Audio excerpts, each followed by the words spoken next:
Hello friends, सगळ्यांना आषाढी एकादशीच्या खूप खूप शुभेच्छा। आज मी बनवणार आहे साबुदाणा वडा, आषाढी एकादशी स्पेशल। त्यासाठी मी घेतले आहे शेंगदाण्याचा कूट, तिखट मिरची, बटाटे घेतले आहेत मी शिजलेले, जिरे घेतले आणि मी साबुदाणा घेतलाय। साबुदाणा भिजत घातला होता मी 5 तास आधी। आता हे साबुदाणा आपण एका कढईमध्ये काढून घेऊया। त्याच्यामध्ये आपण मीठ टाकूया आधी। मीठ टाकल्याच्या नंतर आपण जिरं आहे, जिरं टाकूया आपण त्याच्यात। जिरं टाकल्याच्या नंतर त्याच्यामध्ये आपण शेंगदाण्याचा कूट टाकून घेऊया।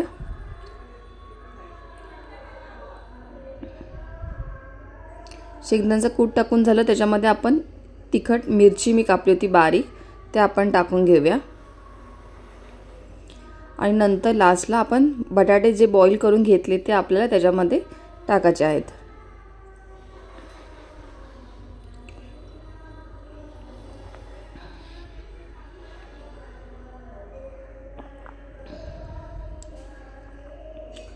सर्व आपल्याला बटाटे टाकून घेतलेत आपण।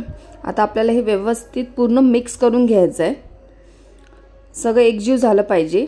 शेंगदाण्याचा कूट, मिरची, बटाटा, जिरं, मीठ हे सगळं एकजीव झालं पाहिजे। पूर्ण मिक्स करून घ्यायचं आहे ते आपल्याला अशा पद्धतीने। त्याचा एक व्यवस्थित छान असा गोलसर वडा झाला पाहिजे। हातावरती आपण करून बघूया। एक 5 ते 10 मिनिटं मी बाजूला ठेवत आहे। तोपर्यंत आपण चटणी कशी करूया उपासाची ते बघूया। सोपी आहे, काही टेन्शन नाही आहे। फक्त मी घेतलं आहे हिरव्या मिरच्या घेतल्या आहेत तिखटवाल्या, आणि मी खोबरं घेतलं आहे। त्याच्यामध्ये थोडंसं मी शेंगदाण्याचं कूट टाकते आणि थोडंसं मीठ टाकणार आहे। हे बघा, खूप इझी आहे। आणि थोडंसं आपल्याला पाणी नंतर टाकायचं आहे, जसं आपल्याला पाहिजे तशा प्रमाणे। आता आपण हे मिक्सरला लावून घेऊया। बारीक छान चटणी त्याची आपल्याला करून घ्यायची अशा पद्धतीने। हे बघा, खूप छान स्पायसी चटणी झाली माझी। आता हे आपण जे साबुदाणा मिक्स करून ठेवला होता, आता आपण त्याचे छान छोटे छोटे वडे करणार आहोत। अशा पद्धतीने आपल्याला हातावरती आधी गोळा चांगला व्यवस्थित छोटा घ्यायचा आहे।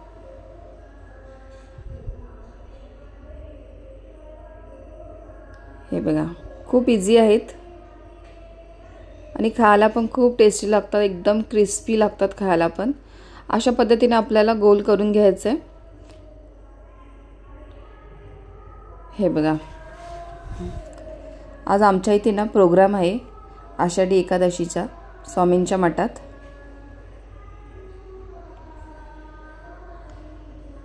हे बघा, अशा प्रकारे आपल्याला सगळं साबुदाणा वडा तयार करून घ्यायचे आहेत।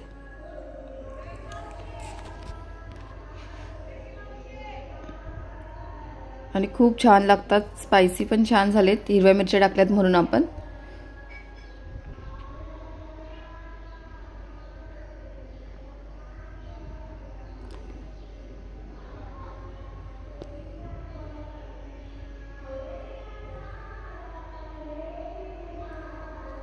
हे बघा, खूप छान। आपण तोपर्यंत एक साईडला ना कढई गरम करायला ठेवली आहे।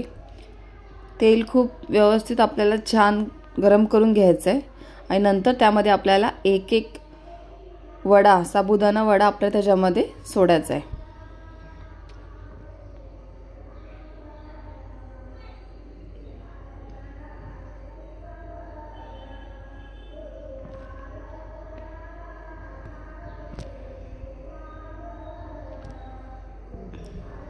गॅस स्टार्टिंगला आपल्याला थोडा स्लो ठेवायचा आहे। जर फास्ट ठेवला ना साबुदाणा लगेच करपतो। स्टार्टिंगला आपल्याला थोडं स्लो गॅसवरच ठेवायचं आहे। नंतर आपण एक 5 मिनिटांनी आपण गॅस थोडा फास्ट करूया। हे बघा, छान एकदम छान झालेत, अजिबात खाली चिटकले पण नाही आहेत। कलर पण किती सुंदर आला तुम्ही पाहू शकता। आणि एकदम मस्त क्रिस्पी आणि कुरकुरीत छान झाले ते। आणि साबुदाणा वडा तुम्ही पाहू शकता किती छान फुगला पण आहे तो वडा।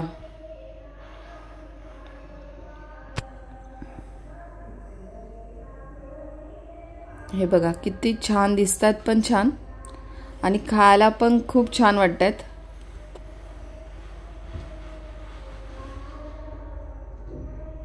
आपण सर्व एका प्लेटमध्ये काढून घेऊया।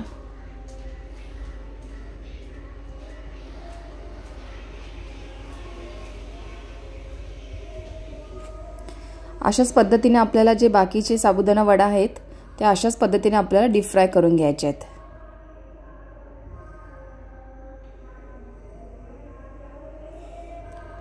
तुम्ही पाहू शकता आपली डिश पण रेडी आहे साबुदाणा वड्याची. दही ठेवलं आहे, चटणी ठेवली आहे आणि त्यासोबत साबुदाणा. हे बघा तुम्ही पाहू शकता किती छान आणि टेस्टी झालेत. कलर पण छान आलाय. तुम्हाला माझी रेसिपी कशी वाटली ती मला नक्की कमेंटमध्ये सांगा आणि माझ्या चॅनलला please like, share and subscribe करायला विसरू नका. थँक्यू.